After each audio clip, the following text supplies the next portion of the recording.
Sweet. Actually, hold on. Lies. Okay, all set now. So I guess the first question, how busy has your office been because of this Patrick Lyoya investigation? How many calls do you think you're getting a day about it? Oh, 200 or so. I mean, the front desk is dealing with a lot of them, and for the most part, I think they're fairly respectable, and nobody's causing that big of an issue. But then a lot of them get passed through to me, and I've had my voicemail box full a few days. What are the calls about? I mean, 200. I guess first, is that a lot more than you're used Oh to? yeah, I mean we can go days. There's depending on the cases, we can go days, we can go weeks without hearing anything about a case. It's certain cases obviously get media attention, and this is one that does get it. But it's, to be honest, both sides. I mean, you hear from both sides. People think, we should file charges, and why haven't we filed charges yet? And other people are thinking, we shouldn't be considering charges, and why is this even under consideration? So I've heard from both sides.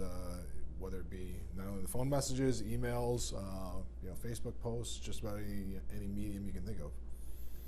What do you think is the reason for the length of this investigation for cases like this, whether it's officer-involved shootings or simply high-profile cases? Why do you think they take so long? I mean, it's been weeks. Sure, but this is typical. I mean, I keep on trying to emphasize, this is typical for any shooting investigation. I use the Byron Center, the individual who had shot a alleged intruder outside his home. That we just got that case last week. I mean, I'm just reviewing finally that case now. So when you get a major shooting event, very often it could take time to go through things. Not every case is cut and dried, and things don't get resolved in an hour. I think that's the common what people think that, geez, it should be done, but it usually takes, I've said, anyway from 2 weeks to 2 months. That's the typical run for an investigation, depending on what's going on. So, state police are working on it, and I know they're very diligent, and they want to get it complete too. And then I'm just going to make sure I read all these questions first to get all of them. I guess for your office as another side of the government with law enforcement, what message are you able to send to show people that you're going to be holding people accountable, to whether it is prosecuting or not? You're getting all these calls every day, and like you mentioned, on both sides. How are you assuring to people that you're going to be playing it down the line? I think the biggest thing is, we've done these before. This is not the first time we've had an officer-involved shooting in Kent County, and so we treat every case with the same care and the same seriousness as it deserves, whether it gets national attention or whether we've had some that don't get very much attention.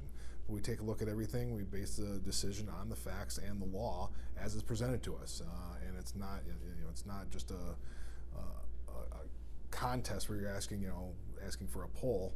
This is something we take very seriously, and we've done before, and we'll unfortunately probably have to do again. But it's something that we have dealt with, and we will deal with it based on the facts and the evidence, as we do in every case that comes through this office. And then for a high-profile case, for someone like yourself who is an elected official, do you feel pressure based on the constituents that voted you in to rule on one side or another? No, I don't know, who are the we got votes. People get votes. I guess I don't feel the pressure. I think that's ultimately, I kind of welcome that. I think that's why, people have asked why don't, we disqualify ourselves. And I think that's the important thing is we're closest to the electorate. Okay, we're a local entity. We face election from the local population. So I think it's important for the local voters to be able to weigh in when that comes time to do so, based on if they want to base it simply on this decision or if they want to base it on the body they work over the 4 years. But I think that's the most important thing is I'm a very firm believer in having that local aspect to it, because we are the ones most responsive to the people who we represent in this area. And this is a question you've answered before, but I want to revisit it, especially now that we know Attorney General Nessel has said that she would be willing to take the case. We know about the campaign contribution from the police union. Do you think that's something that other people could point to and say that you don't have the ability to remain unbiased? Sure. I mean, people can point to all kinds of things to say that's the case. But the biggest thing is that this issue never came up. Like I said, we've dealt with at least 10, maybe 12 officer-involved shootings. This issue never came up until this point. And I just did an officer-involved shooting about a month and a half ago, and you didn't hear boo about that. So what changes this now? Why suddenly now it's an issue? Now it's something that's going to force me to disqualify myself when it hasn't in the past. And so that's once again, I think it's important that the electorate can take a look at that and make their decision when it comes time to vote, because that'll be the people I represent are right here in Kent County, and I'm most responsive to them, not somebody in Lansing who kind of a lot of times has other voters from other districts who really don't care what happened here. Yeah, and then I guess for you as someone who, your office has not stepped in yet because MSP is still investigating. Once that does get turned over to you, how does the outside voice impact? Does it have any say at all whatsoever what you're hearing from protesters? No, I mean, like I said, we base on the facts and the facts and the law. That's the only thing we base our decision on. That's the only thing we can base our decision on. So, to say we've been in contact with the state police, and we're talking about things, and if the questions come up. So it's not like we're completely just hands off.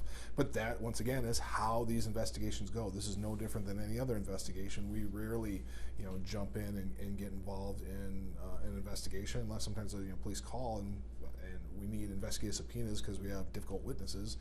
Those circumstances aren't in this case. So this is following just like any other officer-involved shooting. It's following the vast pattern of the vast majority of investigations that we handle in this office thousands of times a year.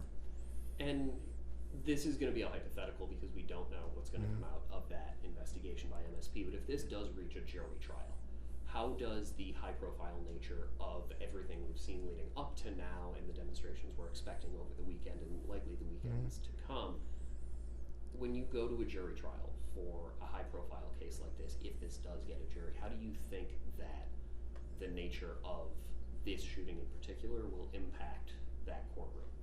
I think that's something we've had high-profile cases once again.